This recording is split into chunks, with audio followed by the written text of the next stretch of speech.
Saludamos, muy buenas tardes a todos y todas. La Corte de Apelaciones de San Miguel les brinda la más cordial bienvenida a la charla de hoy, en que conoceremos aspectos del Estatuto de las Personas Migrantes en Chile, actividad que ha sido organizada por la Comisión Biblioteca y base de jurisprudencia del Tribunal de Alzada. Expondrá en esta ocasión Ingrid Díaz Tolosa, abogada integrante de la Corte de San Miguel, ¿cierto?, a propósito de la nueva normativa legal. Antes de ello, invitamos a la ministra encargada de la comisión, la señora Silvia Pizarro Barahona, quien dirigirá unas palabras de bienvenida.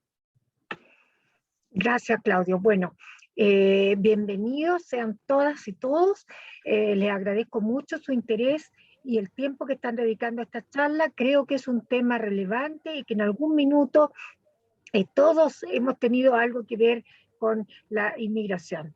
Entonces me pareció que Ingrid, como una experta en el tema, podía hacer un aporte y ella generosamente se unió, dijo que ningún problema. Así que no es una charla muy larga, es más bien didáctica y dirigida al Poder Judicial, según lo que me ha dicho Ingrid, así que los dejo con ella. Muchas gracias. Muchas gracias, señoría. Entonces, ahora presentamos a la expositora, la señora Ingrid Díaz Tolosa. Ella es doctora en Derecho por la Pontificia Universidad Católica de Chile y actualmente es la directora de la carrera de Derecho de la sede de Santiago de la Universidad Autónoma de Chile. La escuchamos. Muchas gracias, Claudio. Quiero agradecer especialmente a la ministra señora Silvia Pizarro, quien me invitó a participar en esta actividad el día de hoy.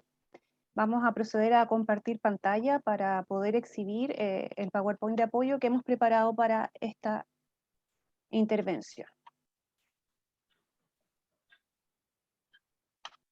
¿Se ve bien? ¿Me confirma, Claudio, por favor? Sí, perfecto. Bien. Súper. Entonces, bueno, como decía, le hemos puesto a la charla el Estatuto de las Personas Migrantes en Chile, pero evidentemente no vamos a abordar todo aquello hoy, ya que podríamos estar todo el día conversando sobre ello. ¿Por qué le pusimos este nombre a la charla? Porque en el fondo justamente queremos destacar que en lo que tiene relación con las fuentes normativas que regulan el derecho migratorio, no solamente tenemos que considerar la ley interna, en este caso la nueva ley de migración 21.325, sino que también los estándares internacionales que se han desarrollado en los sistemas de protección, tanto a nivel universal como a nivel interamericano, lo que conocemos entonces desde el derecho internacional como derecho migratorio internacional.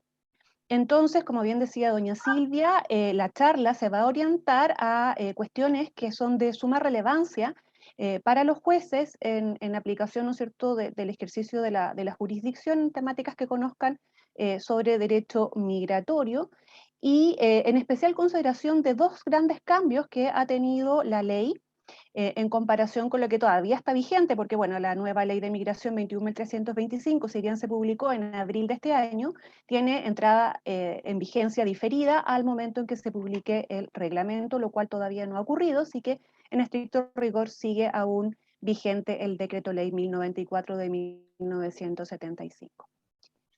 Para contextualizar, comentarles que me dedico a la investigación del derecho migratorio internacional aproximadamente desde el año 2012. He desarrollado dos fondos irregular. El último de ellos, entre el 2018 y el 2020, tenía por objeto justamente revisar el papel del Poder Judicial en casos de amparos que fueran en protección, ¿no es cierto?, de las personas migrantes que estaban sujetas a órdenes de expulsión. Y la orientación o la óptica siempre ha sido en virtud de las relaciones entre el derecho internacional y los derechos internos.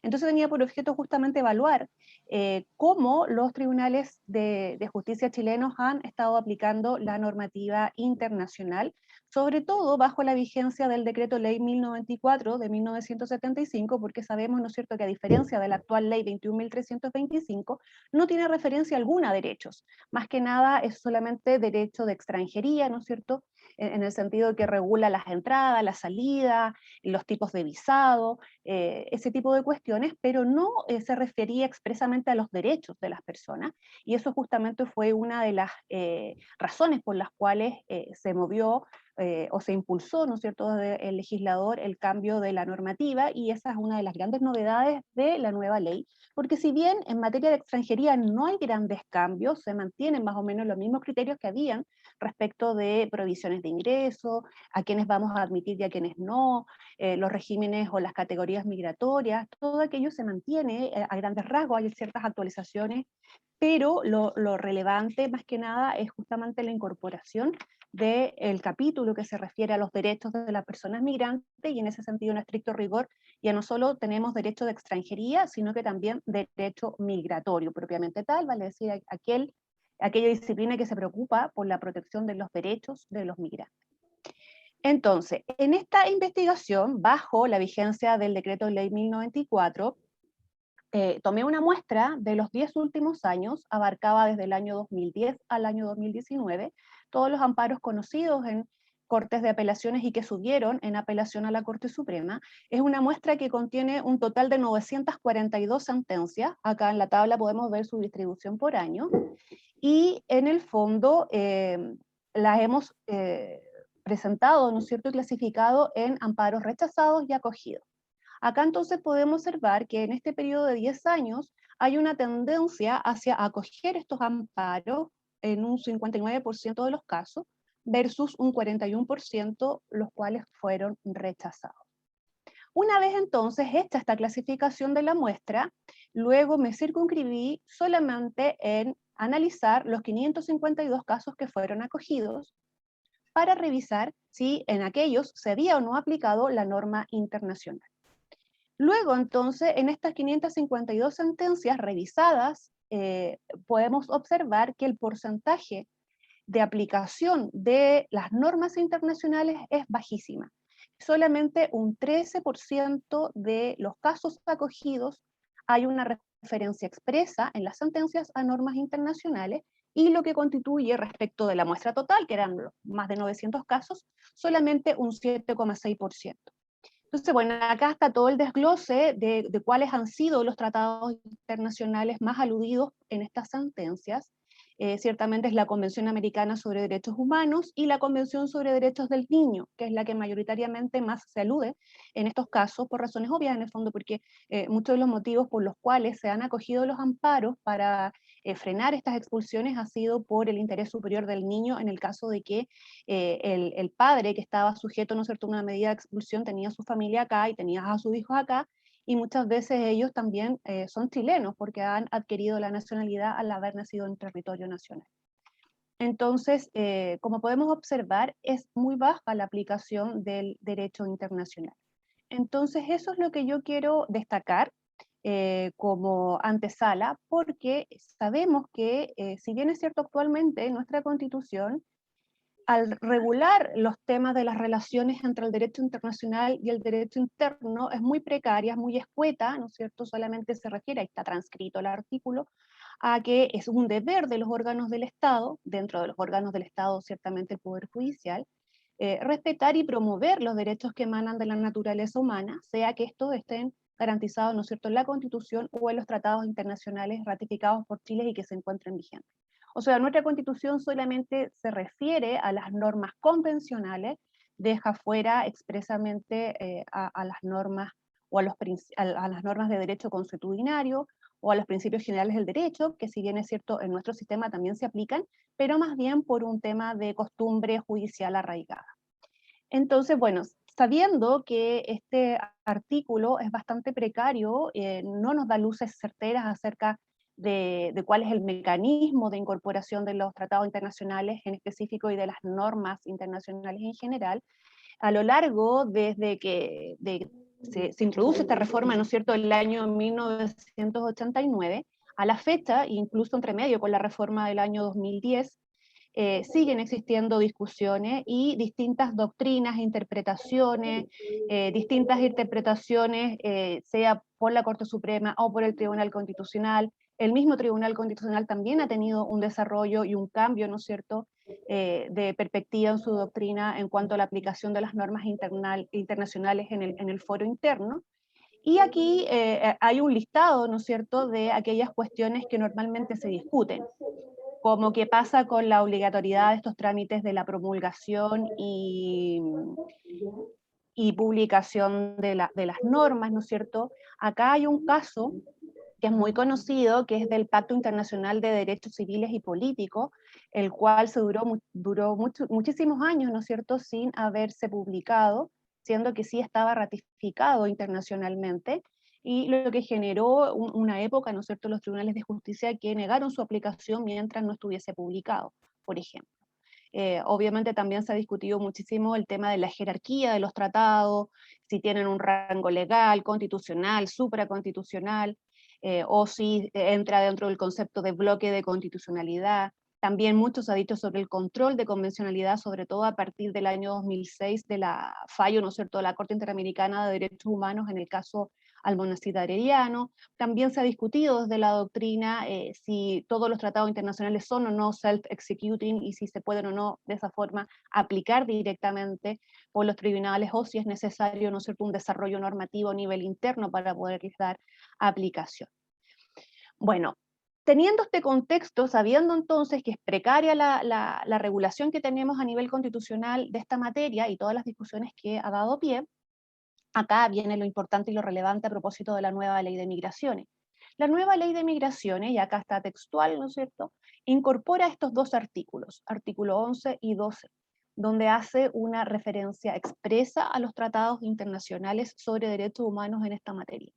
Estas son normas que son inéditas dentro de nuestro ordenamiento jurídico, es primera vez que una ley refiere expresamente a estos conceptos, al concepto de la interpretación conforme y al principio pro hominem.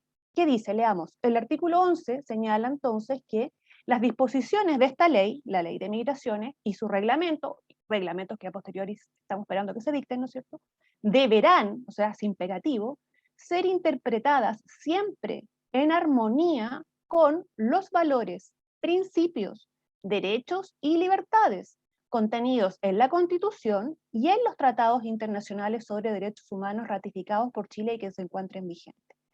Por eso que hicimos esta introducción para dar cuenta de los resultados de esta investigación que hizo durante los 10 años de amparo en materia de expulsiones, en los cuales llama muchísimo la atención la baja aplicación directa de las normas internacionales en estos casos, porque ahora en el fondo con este artículo 11 de la nueva ley ciertamente hace un llamado a los tribunales de justicia y en general a todos los operadores jurídicos, o sea, no solamente a los jueces también, ciertamente a los funcionarios de la administración, de interpretar toda la normativa migratoria desde el derecho internacional de los derechos humanos, y además agrega al artículo 12 con este principio pro homine o de la norma más favorable, vale decir, los derechos reconocidos en la ley deben ser interpretados según la norma más amplia o extensiva.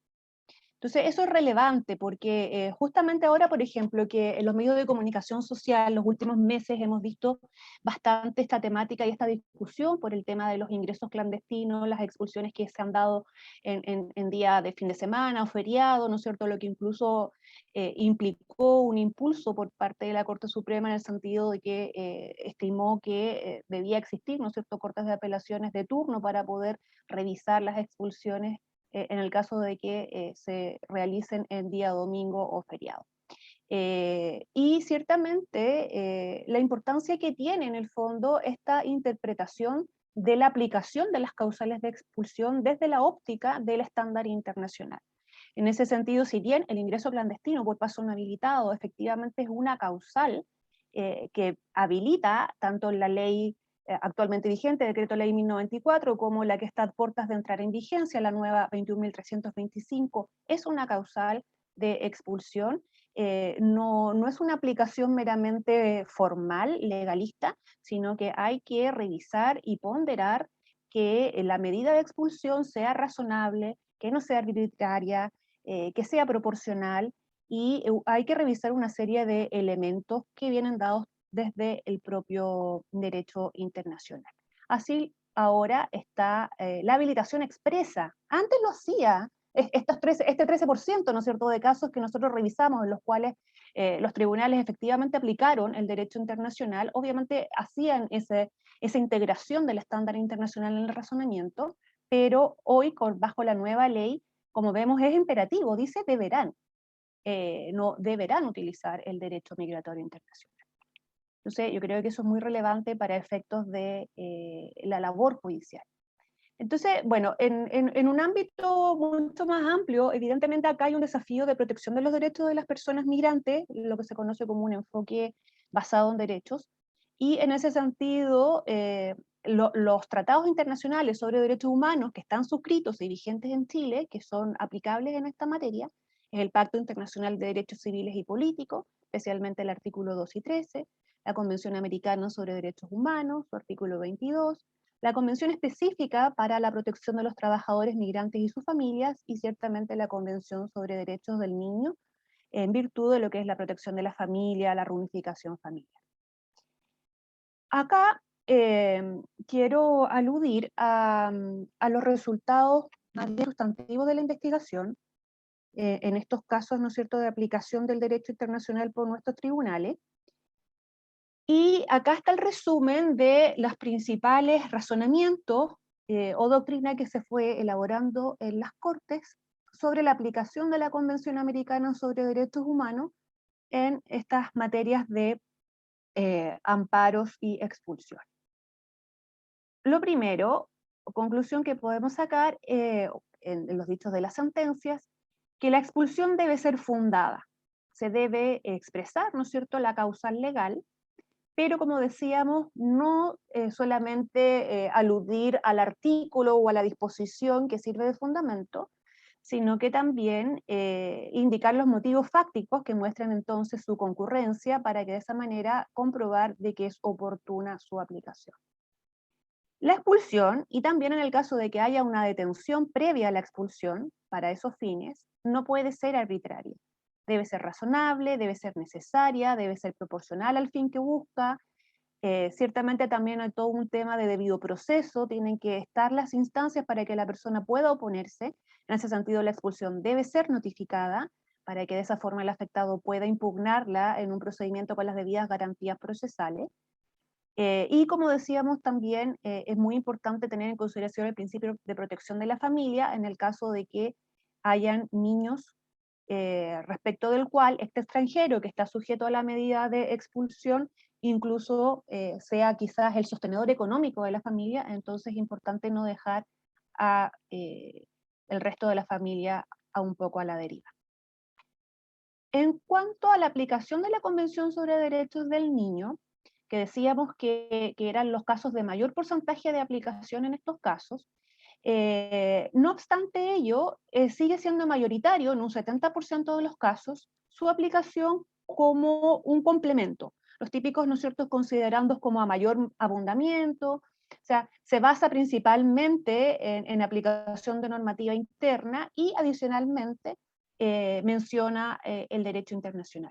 Solamente en un 30% de estos casos en los cuales se aplica la Convención sobre Derechos del Niño se la utiliza como un parámetro, como un canon, para ponderar en el fondo si la medida de expulsión era o no razonable, proporcional, y si de esa forma estaba o no bien fundada la decisión de expulsión.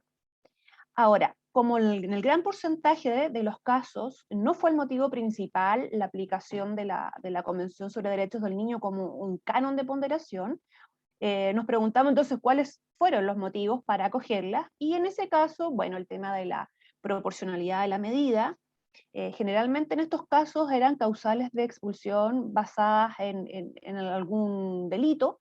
Entonces en el fondo se revisaba que había una falta de habitualidad en la conducta reprochada, o que era un delito de menor gravedad, o que incluso tenía data antigua, habían pasado ya más de 10 años, entonces la persona ya estaba reinserta dentro de la sociedad en el fondo, y por lo tanto la medida de expulsión enfundada en ese delito ya estaba, por así decirlo, obsoleta, o había perdido entonces su oportunidad. También habían casos, ¿no es cierto?, en los cuales había existido comprobadamente una falta al debido proceso en la sede administrativa, por lo tanto también por ese motivo se acogía el amparo. Y como decíamos también, el interés superior del niño es muy importante en estos casos en los cuales se aplica la Convención sobre Derechos del Niño, porque se afectaría tanto su identidad familiar como su identidad nacional en el caso que tenga la nacionalidad chilena. Entonces, ¿por qué quise traer a colación estos resultados de las sentencias que fueron analizadas en la investigación? porque en el fondo estos criterios, a mi juicio, son recogidos en la nueva ley 21.325. Ya, o sea, todo lo que ha construido nuestras cortes a lo largo de estos 10 años de amparos en casos de expulsión ha sido recogido en la nueva ley. Y ha sido recogido en este artículo, en el artículo 129, ahí se los transcribí, ¿no es cierto? En el sentido que señala que antes de tomar cualquier decisión de expulsión por parte de la administración, tiene que tomar en consideración para fundar la causal estos 7 aspectos que ahí señala. Como ustedes pueden ver, son muy similares a los criterios que ha ido desarrollando a lo largo de los 10 últimos años los tribunales de justicia superiores. Entonces ahí está el tema de la gravedad de los hechos que sustenta la expulsión, los antecedentes delictuales de la persona, la reiteración de las infracciones, cuánto tiempo lleva en Chile, o sea, obviamente no es lo mismo que una persona lleve un mes en Chile a que lleve 10 años en Chile, no es lo mismo que la persona esté sola en Chile, que esté con toda su familia, no es lo mismo que haya delinquido quizás hace 15 años atrás, pero nunca más volvió a delinquir, a que sea un delincuente habitual. Entonces, en el fondo, se trata de ir justamente ponderando los hechos o las circunstancias que rodean al extranjero sujeto a la expulsión. No es llegar, como decíamos, y decir, ah, bueno, acá hubo, por ejemplo, un ingreso clandestino por paso no habilitado, entonces se da la causal, entonces se puede expulsar. Hay que revisar también todos estos aspectos. Número 6, ¿no es cierto? Todo lo que tiene que ver con la familia, tema de la reunificación familiar. E incluso agrega un 7º punto que ese sí, yo no lo vi al menos en las sentencias que analicé, pero que aquí considera las contribuciones también que podría haber hecho el extranjero en los ámbitos sociales, político, cultural o artístico, científico o económico, como para tener en consideración ese parámetro al momento de decidir sobre la expulsión. Entonces, me parece relevante destacar esto. Creo que acá están los criterios de ponderación que de una u otra manera habían sido ya recogidos por los tribunales de justicia. Entonces, en ese sentido, creo que una de las conclusiones o una de las cuestiones que podemos destacar es esto que estábamos diciendo, la causal legal de expulsión no tiene que ser interpretada de una forma meramente formal, sino que además se debe revisar su razonabilidad, y en ese sentido entonces los criterios que se revisan, y que esto viene desde el estándar internacional, son la proporcionalidad, la necesidad, la oportunidad de la medida.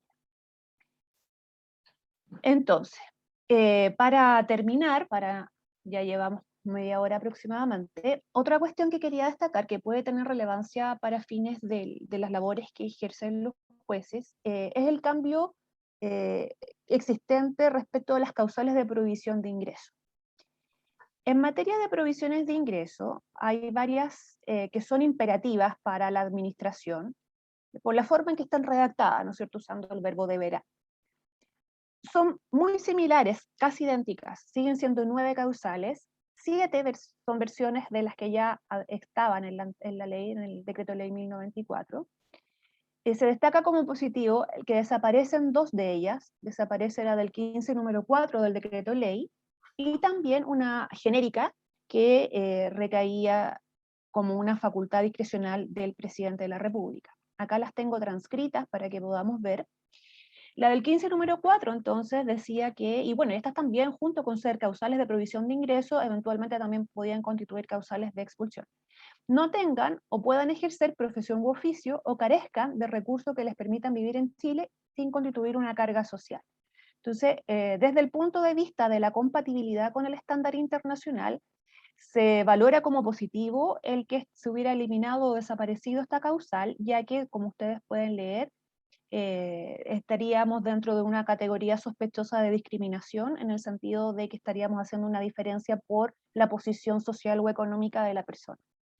Por eso se considera que es positiva. No obstante, si bien en la nueva ley desaparece como causal de provisión de ingreso, y aquí al final hago alusión a ello, se sigue manteniendo este criterio socioeconómico, pero para ya efectos de rechazar una solicitud de residencia. Ahí permanece entonces también este criterio socioeconómico. Si no se puede ejercer una profesión u oficio o se carece de los medios de sustento para poder vivir en Chile, eso puede constituir una causal de rechazo de una solicitud de residencia. La otra causal que decíamos que también se valora positivamente su desaparición, era aquella que indicaba que por decreto supremo se podía prohibir el ingreso al país de determinados extranjeros por razones de interés o seguridad nacional. Por eso se valora como positivo, porque en el fondo era una causal demasiado amplia y que quedaba en el fondo a la discrecionalidad del Ejecutivo.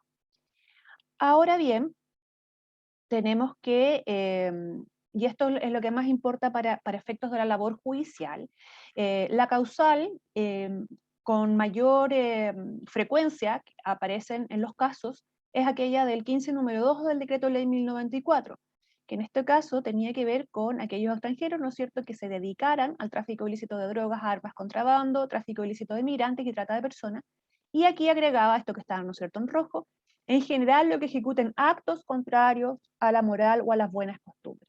Entonces, esta frase en el fondo era la criticada desde el punto de vista doctrinario, porque es muy amplia, ¿no es cierto? Es la típico frase de cláusula indeterminada o abierta, en la cual finalmente los tribunales de justicia eran los llamados a llenar o a colmar de contenido esta frase. ¿Qué vamos a entender por actos contrarios a la moral o a las buenas costumbres?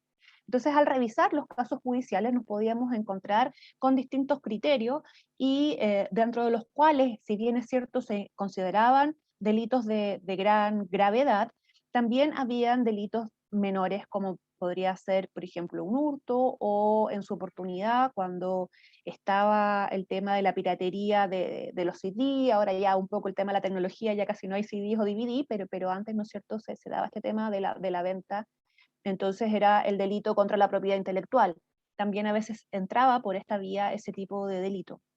Hoy, con la nueva ley 21.325, esta disposición se mantiene, ¿no es cierto?, este criterio de vamos a prohibir el ingreso a quienes delincan, pero restringido a, y ahí está transcrito textual, a los delitos de mayor gravedad. Ciertamente mantienen los de tráficos de armas, de narcotráfico, de personas, de contrabando, pero también luego están los delitos más graves contra la vida, ¿no es cierto? Y aquellos que son contra la propiedad, siempre y cuando haya también una ofensa hacia la vida de la persona. Entonces, en ese sentido, avanza en precisión la norma, avanza en una mayor determinación, y en ese sentido solamente queda la causal para los casos más graves. También destacar que en las provisiones de ingresos hay una actualización con lo que es el desarrollo del derecho internacional moderno, sobre todo lo que tiene que ver con el derecho penal internacional, porque la nueva ley 21.325, en este número 7 y 9 del artículo 32, agrega estas otras dos causales que tienen que ver con aquello, ¿cierto? Los que estén condenados por el Tribunal Penal Internacional o que estén hayan sido sancionados por el Consejo de Seguridad de las Naciones Unidas. Entonces, en ese sentido, ¿no es cierto?, se actualiza la norma a los desarrollos más modernos.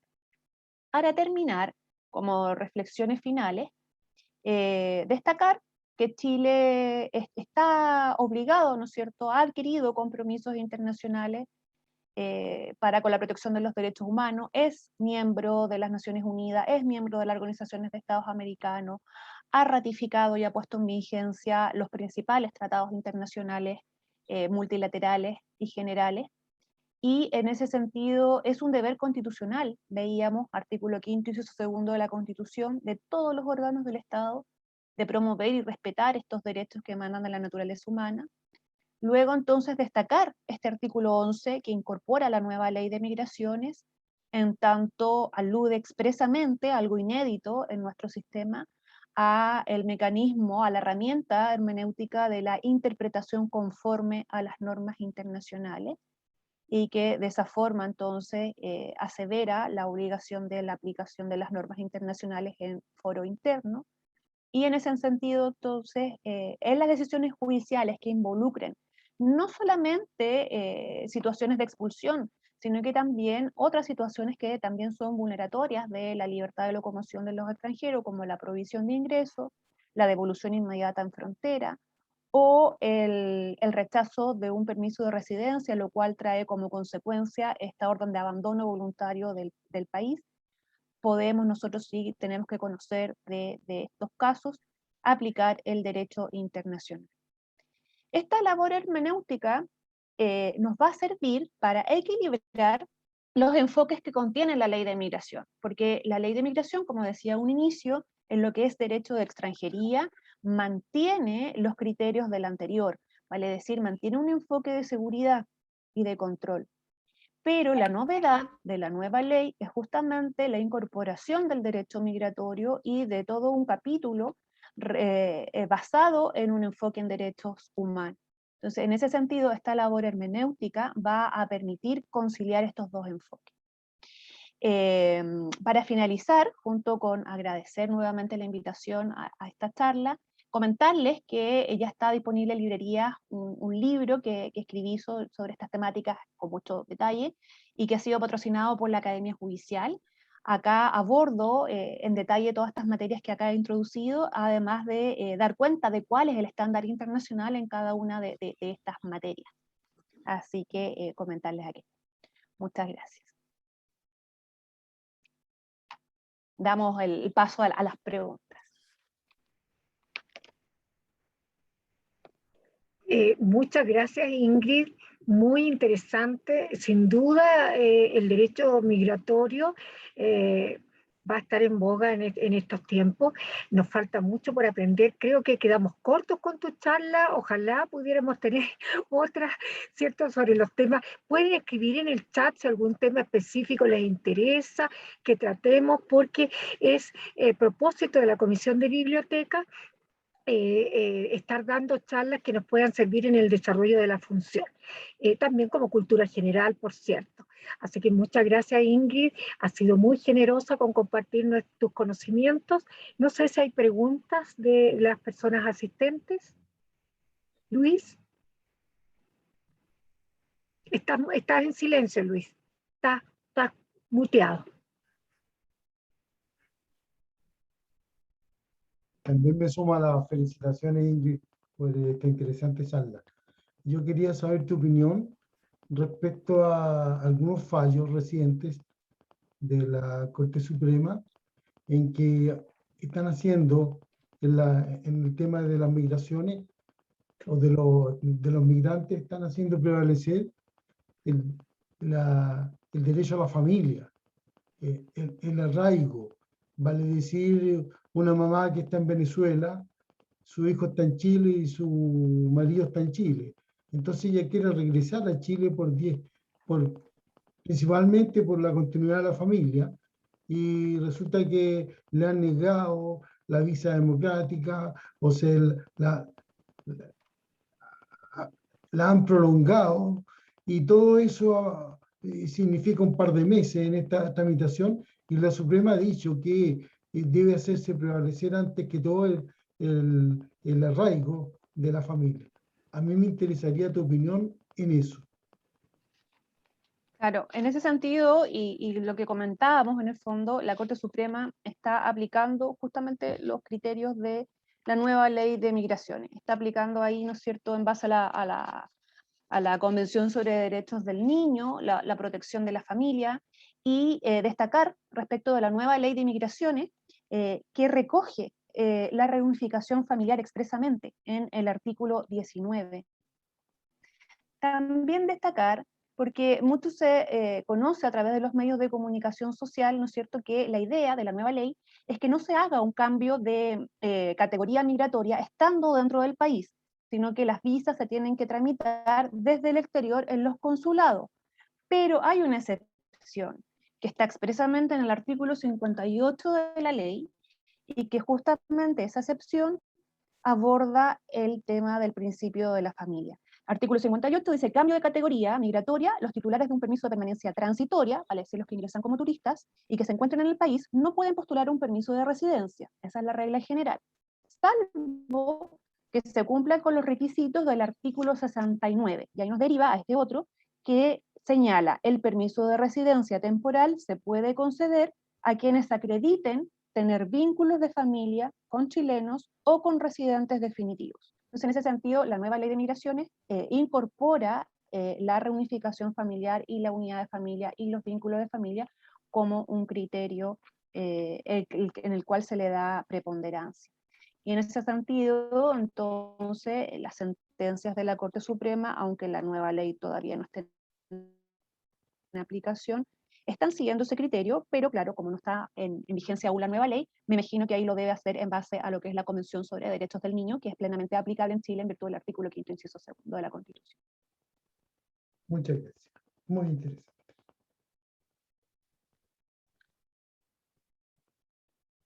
¿Alguna otra pregunta, comentario?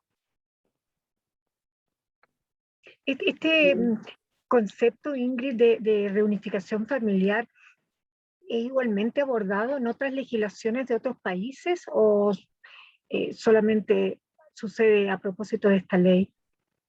Sí, no, reunificación familiar es uno de los principios transversales.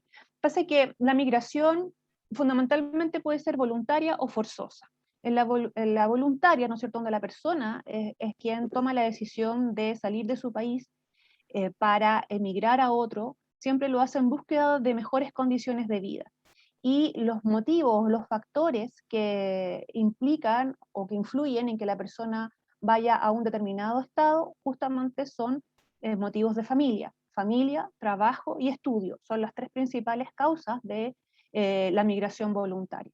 La migración forzosa, ¿no es cierto?, es lo que conocemos como los refugiados, ¿no es cierto?, por motivos de refugio. En este caso la persona, por eso es forzado, se ve obligada a salir de su país, dadas las condiciones que existen, ya sea políticas o ahora también medioambientales, también están influyendo mucho en aquello. Bueno, y es propio de lo que está ocurriendo hoy en día en el mundo, en Latinoamérica con la crisis de Venezuela y en Medio Oriente con el tema de Afganistán. ¿No es cierto? Ahí las personas se ven obligadas a salir de su país porque hay un temor fundado de que peligra su vida. Entonces, eso es lo que diferencia la migración voluntaria de la migración forzosa.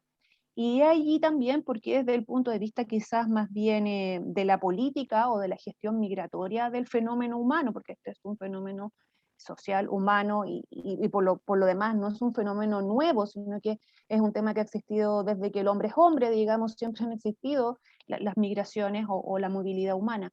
Entonces, en ese sentido, es importante destacar que es importante para el caso, por ejemplo, de Venezuela, el de alguna manera generar una gestión migratoria que vaya en resguardo de ellos, porque en estricto rigor son refugiados y están siendo obligados a salir de su país por la crisis política que allí se vive. Perfecto, muchas gracias. ¿Algún otro comentario o pregunta? ¿No?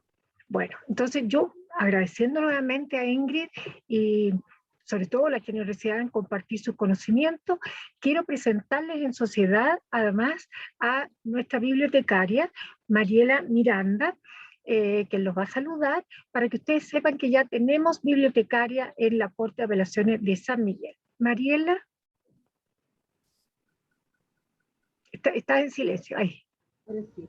Muy buenas tardes. En este momento estoy en la Biblioteca de la Corte Suprema porque estoy realizando una capacitación de los sistemas de las bases de datos y estoy a su disposición para lo que ustedes requieran. Estoy muy contenta de formar parte de la Corte de Apelaciones de San Miguel y estaré para que lo que ustedes me necesiten en la búsqueda de información. Gracias, Mariela. También tenemos a Mónica Ursúa, qué bueno que pudiste entrar. No sé si quieres decir algunas palabras. Y agradecer, señora Silvia, la invitación. Estoy muy contenta también con la integración de Mariela Miranda a nuestro staff, ¿no es cierto?, de bibliotecarias en el Poder Judicial, para poder tener una red de apoyo hacia ustedes con información oportuna, ¿no es cierto?, y actualizada para lo que ustedes necesiten.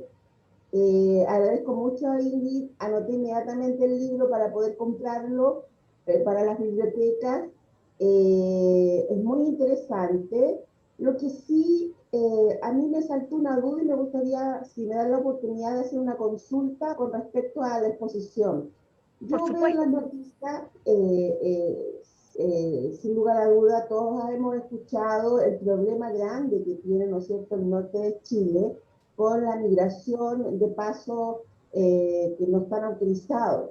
y la cantidad de gente que se está tomando lugares, ¿no es cierto?, en Iquique, en Colchane, en un montón de lugares, una cantidad enorme de migrantes, familias enteras, qué sé yo, y todos los días están pasando gente por pasos ilegales. Mi pregunta, y yo sé que a lo mejor puede que no tenga contestación o puede que sea atingente a otra instancia, ¿no es cierto?, no de judicial.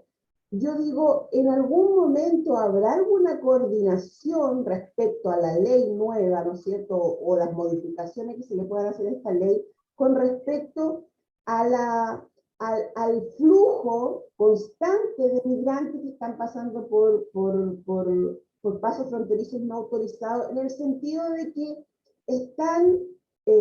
estamos colapsando ciertas ciudades en todo sentido, en la infraestructura, ¿no es cierto?, en la atención, porque hay que darle una atención digna a la gente que pasa, independientemente de lo que después se dilucide en su aspecto normativo legal, ¿no es cierto?, por frente a la migración. Entonces, ¿estamos en condiciones o en algún momento habrá un punto de inflexión donde digamos el país o la ciudad ya no puede más? Porque los sistemas, los procesos judiciales son un poco lentos, ¿no es cierto? Y la acumulación de gente en situación irregular, estoy hablando no solamente a nivel jurídico, a nivel legal, sino que a nivel de salud, a nivel de alimentación, de trabajo, es un asunto bastante fuerte. A lo mejor nosotros no lo vemos mucho, pero en las ciudades que les menciono es un tremendo problema que se está ocasionando. Entonces, ¿hay alguna coordinación referente a entidades como para que las cosas vayan caminando en forma pareja? Esa es mi situación, porque nosotros a nivel judicial, claro, vemos este problema, pero hay un montón de problemas en paralelo que van caminando junto con las familias migrantes. Esa era mi consulta, no sé si habrá respuesta. Sí, gracias, señora Mónica. Efectivamente, como decíamos, es un fenómeno humano y que en este caso está en crisis debido justamente, valga la redundancia, a la crisis política que vive Venezuela y a esta migración forzada que se produce no solo hacia Chile, sino sabemos que los venezolanos han estado emigrando a distintas ciudades y no solamente a Sudamérica, sino que también a Europa y a Estados Unidos y a Canadá.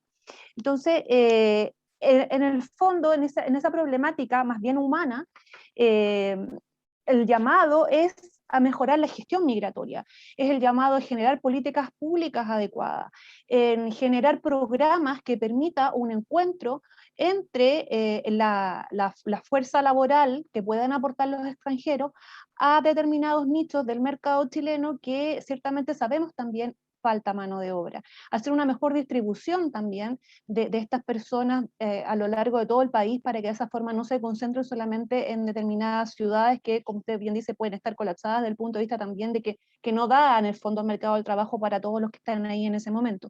Ahora, es importante que se invierta, por así decirlo, en estas políticas, no solo por un tema de derechos humanos, por un tema de discriminación positiva para los grupos más vulnerables, sino que también es importante para que el extranjero se empodere y para que el extranjero se pueda hacer cargo de sí mismo. Mientras nosotros no generemos las oportunidades para que ellos se puedan desarrollar y que en el fondo puedan cumplir lo que ellos desean y para lo que ellos vienen, que son tener mejores condiciones de vida que la que tenían en su estado de origen, es importante generar no solamente las oportunidades, sino que un poco instar, porque esas oportunidades efectivamente se den y que, como digo, haya este encuentro entre el empleador y ellos como posibles trabajadores. Porque de esa manera, si ellos pueden costearse su propia vida, no se transforman en una carga social para el Estado, porque si ellos no tienen las oportunidades para desenvolverse, para desarrollarse, ya sea estudiando, ya sea trabajando, en el fondo de alguna manera van a ser una carga al sistema social básico, porque de todas maneras está garantizado su derecho a la salud, su derecho a la educación. Entonces es muy importante, más que tener una gestión o unas políticas públicas de tipo asistencial, y que puede ser por un periodo de tiempo a lo mejor muy acotado, porque obviamente eso hay que financiarlo, es mejor avanzar en estas otras políticas que de alguna manera posibiliten el que los extranjeros se puedan colocar y que puedan hacer un aporte para el país en definitiva. O sea, ver los aspectos positivos que tienen estos flujos migratorios más que los negativos. Y en ese sentido, destacar que la nueva ley de migraciones es bastante estricta al tratamiento que tiene del ingreso clandestino por paso no habilitado. De hecho, en sus disposiciones transitorias, incorpora una posibilidad de regularización para quienes se encuentran en situación irregular, pero no para quienes ingresaron por vía de paso no habilitado. Ellos están excluidos de ese proceso de regularización, y siempre y cuando además hayan ingresado previo, ¿no es cierto?, al inicio de la pandemia, que se fija como fecha del 18 de marzo del 2020, cuando inicia el estado de excepción constitucional. Entonces, ahí la gran problemática, porque hay cierta incongruencia en el discurso, o desde el punto de vista más bien político, porque si bien es cierto, el derecho internacional no obliga a los estados a recibir a las personas, los estados siguen siendo soberanos, ahí rige plenamente el principio de soberanía, clásico del derecho internacional, en que cada estado en el fondo determina en su legislación a quienes van a admitir y a quienes no. Lo que pasa es que, claro, está más o menos parametrizado en el sentido de que las causales por las cuales tú puedes negar el ingreso se debe fundamentalmente a razones de seguridad nacional, de salud pública, de temas que tienen relación con el orden público. Pero no solamente castigarlo por el solo hecho de haber ingresado por el paso no habilitado. Entonces, en ese sentido, aquí es donde yo digo que hay cierta contradicción, porque si bien la ley y también el discurso de las autoridades políticas va de la mano de ser muy estricto y de no permitir los pasos no habilitados, ahí uno ve. Y bueno, y de hecho eso ocurre no solo en Chile, ocurre en el mundo en general, con los estados que tienen estas políticas restrictivas. Lo veíamos también en la era de Trump, ¿no es cierto?, cuando estaba el tema de la construcción del muro con México, qué sé yo, todos los afanes por restringir el ingreso, pero en la práctica muchas veces el efecto que se produce es al revés, es contraproducente, y por mucho que se criminaliza, entre comillas, el ingreso por paso no habilitado, de todas maneras eso ocurre en la práctica, y los casos, como usted ve, hoy en día van en aumento, pese en el fondo a la decisión que se ha tomado desde el punto de vista político-legislativo. Y digo que es incongruente, porque es incongruente con esto que yo mencionaba, artículo 11 y artículo 12, interpretación de la ley migratoria de conformidad al derecho migratorio internacional y con el principio pro homine. Entonces, ¿por qué vamos a condenar a una persona a no ingresar a Chile por el solo hecho de haber ingresado por un paso no habilitado? Más aún que ahí hay otra problemática que puede ir ligada, que es el tema de estar siendo víctima de trata de personas o de tráfico de inmigrantes también. Hay muchos inescrupulosos, ¿no es cierto?, en frontera, que se aprovechan de esta necesidad que tiene la persona, porque estamos en un contexto de migración, como decía, no voluntaria, sino que más bien forzada en el caso de los venezolanos. Entonces aprovechan un poco esta circunstancia, incluso le cobran altísimas sumas de dinero, ¿no es cierto?, para poder traspasarlos o trasladarlos en la frontera, y con todo lo que significa para riesgo, para su vida y para su salud también. Nosotros sabemos las condiciones precarias que hay, ¿no es cierto?, en el norte del país, en esos pasos fronterizos. Entonces, está esa contradicción entre lo que es, por una parte, el derecho de admisión, y por otro lado, el tratamiento que se le debe dar a estas personas como grupo altamente vulnerable desde una perspectiva o un enfoque de derechos humanos. Entonces, en ese sentido, se echa en falta quizás, como decía, más bien un trabajo en el nivel de las políticas públicas y a nivel de gestión migratoria, porque si solamente se dedica a regular la admisión, pero por otra parte no se dedica de alguna manera a direccionar en el fondo a esas personas a determinados nichos de mercado laboral, es bien difícil el poder gestionar de una mejor forma esta oleada. Si es cierto que a nivel mundial los flujos migratorios más o menos se han mantenido estables en los últimos años, cercanos a 3,5%. No es que haya un gran aumento de migración, sino que se mantiene más o menos estable. Nosotros en Chile hemos vivido ese aumento de la migración, porque ciertamente al principio, 2012, era un 2%, y actualmente ya vamos en un 8%. Pero sí, todo sigue siendo bajo en comparación con otros estados que tienen 10%, o bueno, hay otros estados que se conforman con inmigración, 30, 40%, piensen ustedes Canadá, Australia, también gran parte de Europa, ¿no es cierto? Entonces, en ese sentido, pareciera que 8% aún no sigue siendo tan alto tampoco, pero el problema es ese, que no hay una gestión migratoria, se echa falta ese eslabón perdido. De hecho, bueno, a partir del 2012, nosotros no teníamos nada en políticas de discriminación positiva, de derechos sociales para extranjeros, en materia de educación, en materia de salud, en materia laboral, en materia de vivienda, y poco a poco se fue trabajando y se fue mejorando un poco esta condición, pero más que nada a nivel administrativo, a nivel de normas administrativas, de convenios interministeriales. Entonces se fueron creando las instancias y a través y en base de los tratados internacionales, ciertamente.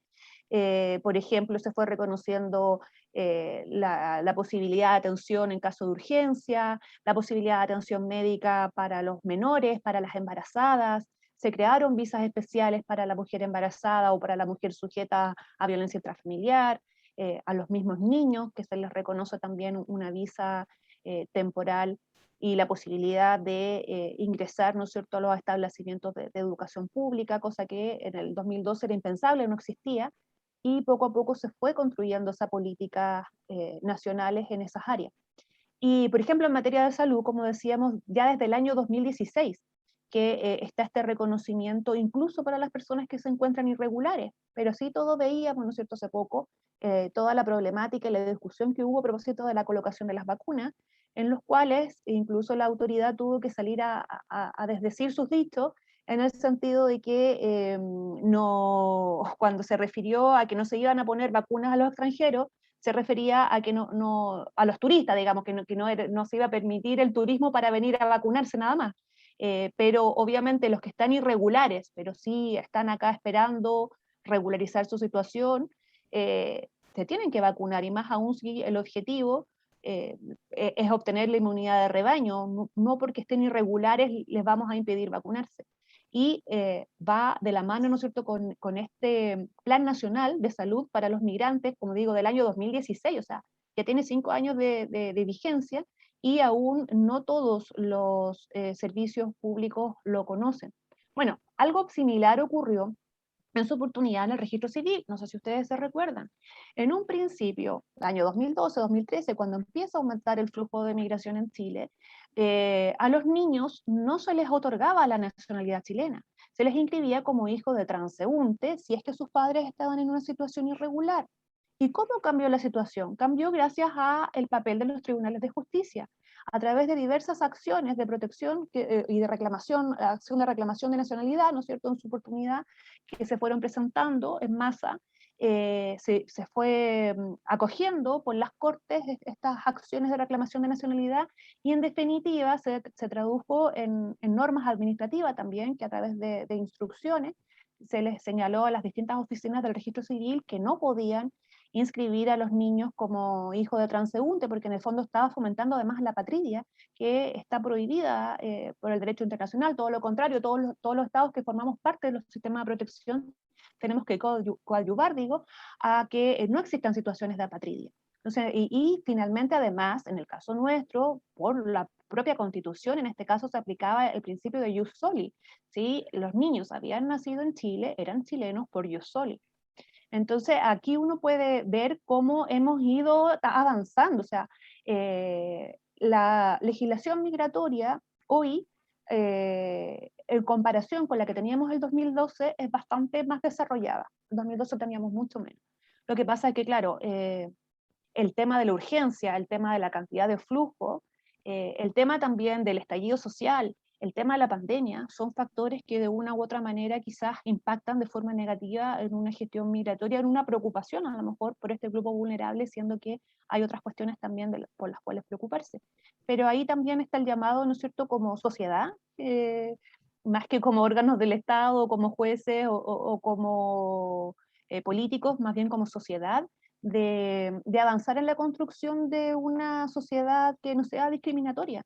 En Chile, nuestras normas, nuestra constitución, nuestras leyes, siempre han reconocido bastante el tema de la prohibición de la discriminación, el principio de la igualdad. Tenemos una ley antidiscriminación, ¿no es cierto?, la llamada ley Zamudio, pero se ha tildado que somos una sociedad política que en estas materias, en el fondo, la no discriminación está en el papel, pero en la práctica hay muchas instancias en las cuales la discriminación sí se da. Entonces, en ese sentido, hay una disyuntiva entre lo que la norma dice y cómo nos comportamos, ya como autoridades, ya como ciudadanos también. Entonces, en ese sentido tenemos que ir avanzando, más aún que, por ejemplo, ahora con el tema de la Agenda de Desarrollo Sostenible, somos parte, Chile la firmó el año 2015, de hecho hay todos unos programas que se están desarrollando desde el mismo gobierno, qué sé yo. Es muy importante el poder avanzar en desarrollo sostenible, en poder conjugar lo que es sociedad, lo que es economía, lo que es medio ambiente, para justamente garantizar a que las generaciones futuras puedan vivir igual o mejor que nosotros. Y en ese sentido están los objetivos de desarrollo sostenible, y uno de ellos, ¿no es cierto?, el número 10, tiene que ver con la reducción de las desigualdades. Y la reducción de las desigualdades en todo ámbito, incluyendo ahí una meta justamente en esta materia de la movilidad humana, el de propender a la regularización de la situación de las personas, y como decíamos, avanzar en lo que es la reducción de desigualdades, en la construcción de un país menos discriminatorio, o más bien en la construcción, pongámoslo en positivo, en la construcción de una cultura antidiscriminación. Pero que sea efectiva, que sea en la práctica, que no se quede solamente en las palabras, en la ley. Y en ese sentido, entonces, ahí el eslabón importante es políticas públicas, más que tribunal.